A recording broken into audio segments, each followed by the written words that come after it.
Assalamualaikum warahmatullahi wabarakatuh. Waalaikumsalam. Saya sekarang ini berada di arena Muktamar Internasional Fikih Peradaban yang pertama di Hotel Shangri-La di Surabaya. Sekarang ini saya bersama dengan Profesor Bob Hefner atau Robert Hefner yang merupakan Profesor Antropologi dan Global Affairs di Pardee School di Boston University di kota Boston, Massachusetts, Amerika Serikat. Pak Bob, terima kasih banyak sudah mau bercakap-cakap di dalam kesempatan ini. Anda sudah menghadiri dua acara yang diselenggarakan oleh PBNU. Yang pertama adalah R20 atau Religion 20 yang berlangsung pada bulan November yang lalu, yang berlangsung di Bali, dan kemudian hari ini di Surabaya tanggal 6 Februari. Dua-duanya adalah acara yang berskala global yang digagas oleh PBNU, melibatkan tokoh-tokoh dari berbagai kawasan di dunia. Bagaimana Anda melihat dua acara ini? Saya melihat kedua acara ini, yang pertama saya melihat kedua acara ini sebagai sebuah penyaksian terhadap peranan Indonesia dan peranan Nahdlatul Ulama pada tingkat global, peranan yang baru, yang penting, yang merupakan salah satu perkembangan yang harus kita semua terima dengan senang hati, katakanlah. We have to celebrate perkembangan ini. Dari segi apa ini? Kalau R20 kemarin itu, di Religion 20 itu yang kemarin diselenggarakan di Bali. Saya sebetulnya pada awal tidak terlalu paham ini mau mencapai apa. Tapi setelah saya tiba, setelah saya ikut acara itu selama hampir 3 hari, saya melihat bahwa ini sebetulnya suatu perkembangan yang sangat penting. Bahwa Indonesia dan notabene terutama Nahdlatul Ulama di Indonesia berhasil untuk merubahkan agenda internasional untuk G20, G20 itu. Itu satu fenomena yang luar biasa. Dirubahkan sesuai dengan apa? Dengan pengakuan bahwa agama itu pada umumnya dan agama Islam juga tidak boleh diabaikan seolah-olah sumber daya manusia dan visi dan misi moral agama itu, agama pada umumnya dan agama Islam terutama tidak memegang peranan dalam urusan internasional. Jadi NU di R20 itu menunjukkan bahwa sebetulnya kita pada tingkat global semakin meyakini bahwa ini saatnya untuk mengakui dan menghargai peranan positif yang dapat diselenggarakan oleh umat agama dan terutama oleh umat Islam. Dan di antara umat Islam itu kita harus mengakui bahwa Nahdlatul Ulama memegang peranan yang luar biasa penting pada tingkat regional tapi juga pada tingkat global. Itu yang pertama. Jadi suatu perubahan bahwa G20 itu harus mengandung, harus membawa pengertian, kefahaman terhadap kepentingan agama Dan diperhitungkan, betul, dan diperhitungkan dengan katakanlah sumbangan Nahdlatul Ulama. Ini saya lihat R20 itu sebagai sesuatu yang betul-betul penting, istimewa dan baru dan tepat waktunya. Nah, kalau kita sekarang ke muktamar ini, saya juga sangat apresiatif. Pada awal saya tidak, sekali lagi karena saya datang dari luar, dari Amerika Serikat, saya melihat dengan optimisme, ini menarik. Nah, kebetulan saja akibat dari pergaulan dengan orang seperti Gus Olil ini, saya selama katakanlah 10 tahun terakhir ini sedikit sebagai orang luar sedikit belajar fikih.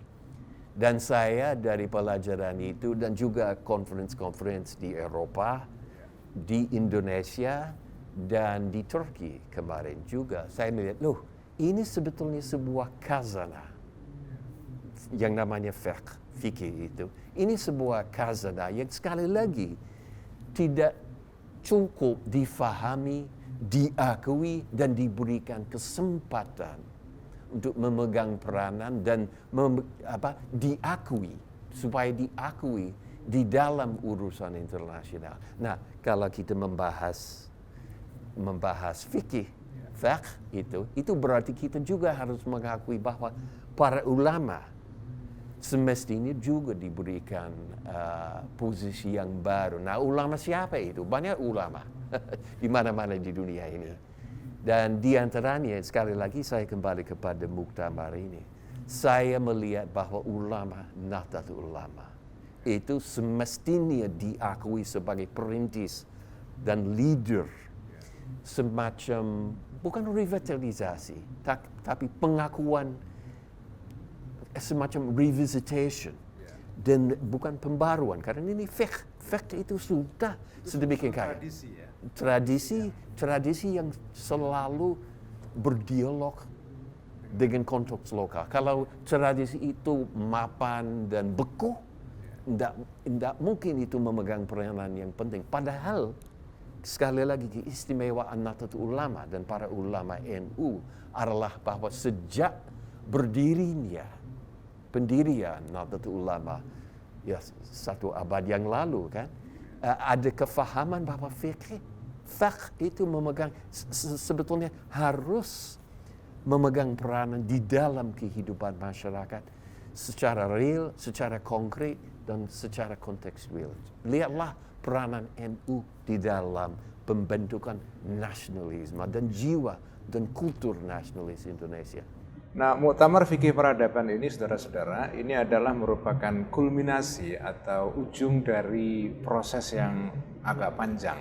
Sebelum Muktamar Internasional Fikih Peradaban ini diselenggarakan, tidak kurang dari 240 halaqah atau seminar-seminar kecil di seluruh Indonesia yang melibatkan para kiai-kiai dari Aceh sampai ke Nusa Tenggara Barat, dari bulan Agustus sampai bulan Desember tahun yang lalu. Nah, salah satu tema yang dibicarakan memang Pak Bob Hefner adalah mengenai soal bagaimana fikih ini ditafsirkan kembali untuk melihat perubahan-perubahan dalam skala global saat ini. Nah, hari ini di dalam Muktamar Fikih Peradaban ini, PBNU membawa sudut pandang tertentu, yaitu bagaimana fikih melihat institusi global yang namanya PBB. Bagaimana menurut Anda langkah seperti ini? Mengkaitkan fikih, karena belum pernah terjadi setahu saya upaya untuk membahas institusi PBB ini, karena mungkin terlalu besar dan terlalu jauh dari kehidupan sehari-hari. Bagaimana membahas institusi PBB ini dari sudut pandang fikih? Bagaimana Anda melihat hal ini? Langkah mengkaitkan fikih dengan institusi seperti PBB ini? Saya kira itu suatu langkah yang seperti Pak Gus Ulil baru ceritakan sangat dibutuhkan, tapi juga sangat tepat waktunya. Seperti kita tadi bicarakan, ada semacam kesadaran baru di lingkungan internasional. Jadi semacam penolakan, katakanlah, itu tidak terlalu keras. Penolakan terhadap tesis sekularisasi yang lama itu, yang menganggap bahwa masyarakat yang semakin modern, semakin meninggalkan agama mereka. Nah, itu jelas dibuktikan salah. Tapi itu juga tidak berarti bahwa semua agama atau semua aliran agama sama saja kalau revitalisasi unsur-unsur dan sumbangan mereka untuk konteks sekarang ini. Nah, dalam hal ini, saya kira sekali lagi agama Islam dan terutama tradisi dan khazanah fikih itu mempunyai semacam advantage yang luar biasa. Karena sejak dulu, tidak hanya sekarang, sejak dulu fikih itu dikembangkan sesuai dengan zaman. Tidak, prinsip-prinsip tidak dirubahkan, tapi prinsip-prinsip dihidupkan kembali dalam semacam dialog real dengan konteks di sekitarnya. Nah, dan konteks sekarang yang paling baru sekarang adalah bahwa kita hidup pada suatu zaman yang sangat internasional, sangat global. Tapi pada waktu komunitas global itu seolah-olah sebagian dari mereka bingung. Mereka semakin yakin, sekali lagi, bahwa agama itu harus memegang peranan. Tapi sekali lagi, agama mana? Atau suara-suara mana? Nah, dalam hal ini, mulai dengan R20 dan sebetulnya sebelumnya, karena dasawarsa 90-an saya ingat, karena saya dekat dengan NU pada tahun-tahun itu, saya ingat NU sudah mulai bergerak, berbicara. Era Gus Dur ya? Era Gus Dur yang saya kenal dengan baik dan saya rayakan kan, karena ini seorang figur yang mencerminkan nilai-nilai NU yang ada sejak dulu, tapi sekali lagi dengan revitalisasi sesuai dengan tantangan zaman, tantangan demokrasi, kewarganegaraan, tapi juga dunia internasional. Nah, yang paling baru yang saya lihat dari pimpinan baru NU, di antaranya Gus Ulil, tapi juga Gus Yahya, yang saya lihat bahwa ada kesadaran bahwa sebetulnya isu-isu seperti demokrasi dan kewarganegaraan belum selesai, tapi ada unsur, ada bahan yang cukup lengkap.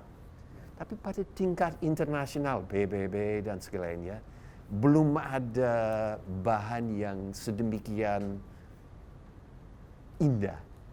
Harus disediakan. Ini suatu situasi alami, natural situation. Dan sekali lagi NU, tokoh-tokoh NU, pimpinan-pimpinan NU sekarang ini mampu menghadap tantangan yang baik ini, bukan tantangan buruk atau yang memburukkan.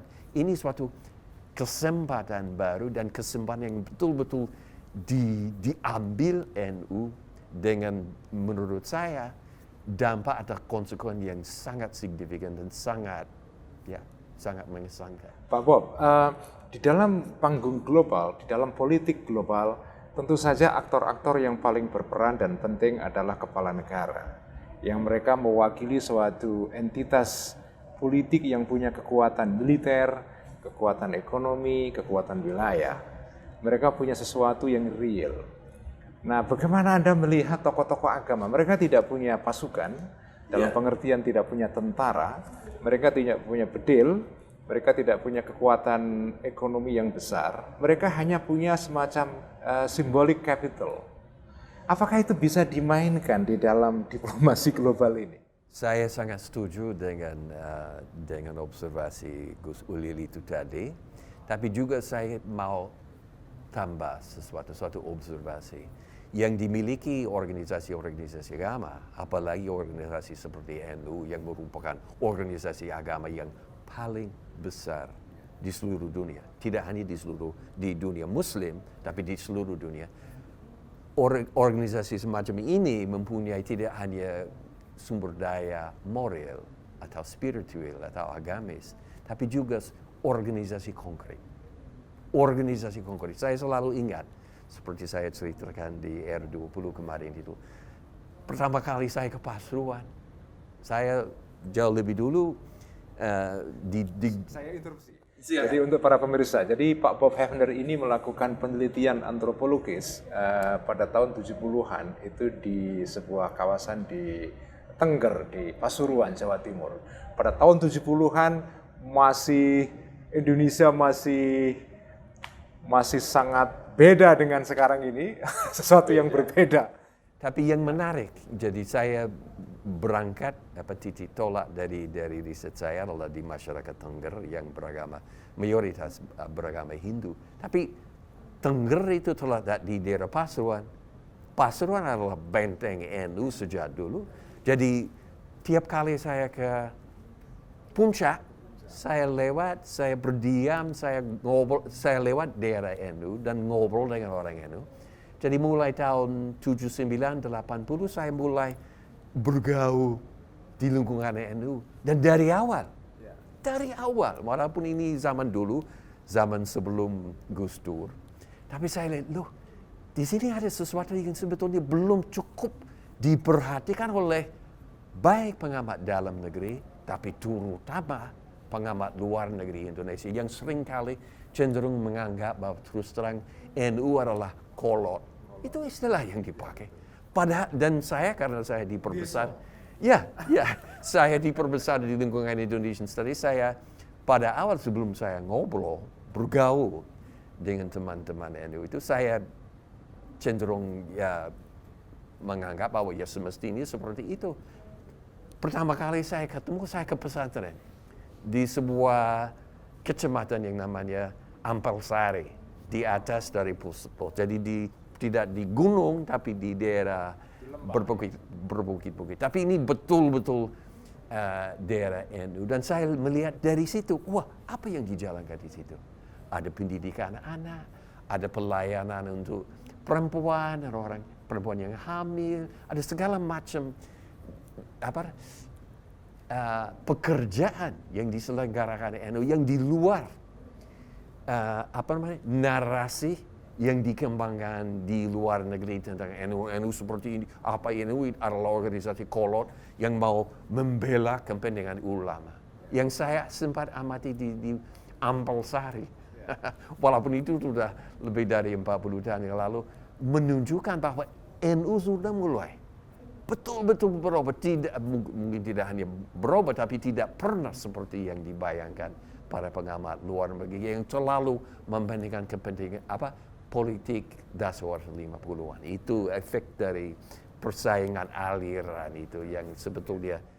Kembali ke mengenai peran tokoh-tokoh agama sebagai aktor dalam panggung global ini. Apakah masih ada ruang bagi mereka? Ruang itu lebih besar daripada 20-30 tahun yang lalu.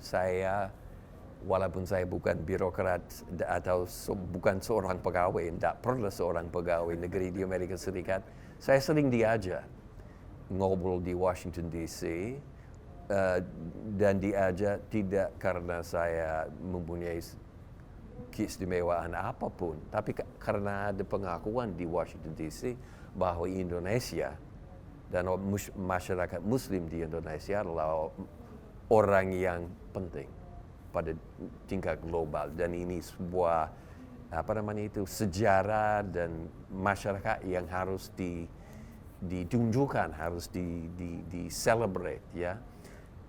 Jadi mulai sebetulnya dari pertengahan dasar 90-an sudah ada pengakuan baik di Amerika Serikat maupun di Singapura. Saya sering diajak ke Singapura, Eropa Barat, di mana-mana. Eropa Barat mungkin sedikit lebih keras, masih sedikit lebih sekularis. Tapi di banyak negara-negara yang lain, dan terutama di dunia akademisi, misalnya di Eropa Barat juga, ada pengakuan bahwa tesis sekularisasi itu betul-betul keliru, dan kekeliruan itu sangat nyata, sangat kelihatan di negara seperti Indonesia, dan dengan pengalaman seperti pengalaman Nahdlatul Ulama yang sedemikian rich, kaya, subur dari segi aktivitas, sumbangan nasional politiknya, pelayanan sosial, pendidikan, dan pendidikan moral. Ini sesuatu yang sangat penting dan mulai dihargai, diakui di luar negeri. Jadi saya kira ada ruang. Saya kira ada. Kalau kita lihat, ini mungkin pertanyaan terakhir Pak Bob. Kalau kita lihat konstelasi global saat ini, dan kita mencoba membagi dunia dalam dua wilayah besar, utara dan selatan ya. Dunia bagian utara mungkin mengalami proses sekularisasi yang lumayan jauh, sementara dunia selatan itu mungkin bisa kita katakan kurang tersekularisasi dibandingkan dengan dunia utara. Nah sekarang di dalam perbincangan mengenai soal peta geopolitik global, ada global divide antara utara dan selatan. Ada yang disebut dengan global south, ada yang disebut dengan global north ya, global utara, global selatan ya. Nah, dunia muslim kita tahu sebagian besar berada di kawasan bagian selatan ini.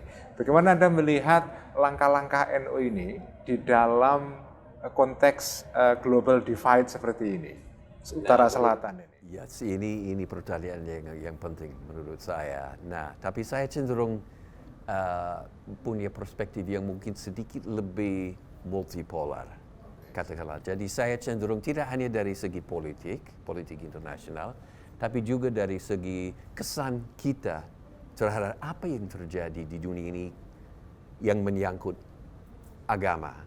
Saya melihat bahwa sebetulnya sebagian dari yang disebut Global South itu sebagian besar mengalami semacam kebangkitan agama di Burma, Thailand, di Afrika Selatan, di Kolombia yang saya kenal dengan baik karena ada family sekarang, anak saya kawin sama seorang dari Kolombia. Saya baru dari Kolombia bulan lalu.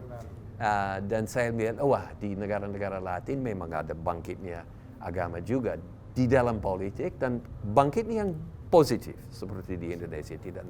Nah, tapi di beberapa negara yang lain di antaranya misalnya yang termasuk Global South, RRC, walaupun ada semacam ada sedikit lebih banyak kegiatan agama daripada dulu, tidak sedemikian banyak.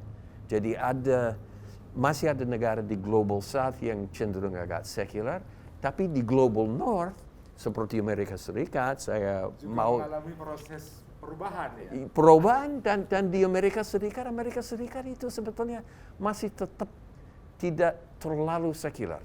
Orang selalu bilang, wah kalau di Amerika Serikat ada separation of church and state. Sebetulnya ada, tapi itu tidak berarti bahwa agama tidak berperan di dalam politik. Peran moral, peran intelektual. Nah, dan saya dalam hal ini yang ingin saya tambah untuk pemirsa atau orang Indonesia adalah bahwa salah satu perkembangan baru di Amerika Serikat yang saya sempat teliti belakangan ini selama 10 tahun terakhir adalah bangkitnya agama Islam, komunitas Muslim. Dan yang saya dengar dari mereka sendiri adalah bahwa jelas ada diskriminasi di kalangan tertentu. Tapi untuk sebagian besar dari orang Muslim di Amerika Serikat, mereka selalu tekankan, mereka kenal bahwa saya bukan pro Amerika dan sebagainya, tapi mereka secara jujur dan terus terang bilang, enggak, kalau di sini sebetulnya situasi untuk Muslim semakin membaik, dan kami merasa kami adalah orang warga negara Indonesia, warga negara Amerika. Nah, ini penting karena menurut saya ini sekali lagi menunjukkan bahwa dunia bipolar itu antara Global North dan Global South itu terlalu sederhana. Kita melihat sebuah dunia multipolar, baik dari segi politik dengan naiknya negara seperti Indonesia. Indonesia adalah sebetulnya semacam perantara antara yang dulu disebut Global South dan Global North, karena sekarang Indonesia adalah negara dewasa, negara penting, dan menurut saya kalau boleh saya pakai istilah yang saya pakai pada R20 kemarin, Indonesia is a great country. Indonesia is a great country. Sudah waktunya naik ke pentas dan memegang peranan sebagai negara perantara antara kedua kubu itu yang menurut saya sekali semakin polarisasi itu semakin mencair dan diganti dengan sebuah multipolarisme yang sehat, jauh lebih sehat daripada polarisasi kemarin. Kata kuncinya adalah multipolaritas atau banyak pemain-pemain yang makin beragam di dunia. Betul. Dan melihat kecenderungan yang mengarah kepada multipolaritas ini berarti langkah Gus Yahya sebagai Ketua Umum PBNU untuk masuk ke dalam panggung global melalui 2 event besar kemarin, R20 dan Muktamar Internasional Fikih Parabana sudah tepat Pak Bob ya? Menurut saya tindakan Gus Yahya itu kemarin itu untuk memposisikan Indonesia di dalam beberapa forum internasional itu sangat penting, sangat menurut saya brilliant sebagai strategi, tapi tidak hanya strategi untuk main, tapi sebagai tindakan praktis penting dan sangat tepat waktu. This is the time untuk Indonesia naik ke pentas internasional, dan Gus Yahya kemarin itu dia jelas sangat yakin terhadap tepat waktu itu dan melakukan menyelenggarakan tindakan yang menurut saya brilian. Terima kasih Pak Bob Hefner. Sekian percakapan saya dengan Profesor Bob Hefner dari Boston University Amerika Serikat, dan saya akan melakukan percakapan lain lagi dengan tokoh-tokoh yang hadir di dalam Muktamar Fikih Peradaban kali ini. Sekian, Assalamualaikum warahmatullahi wabarakatuh. Waalaikumsalam.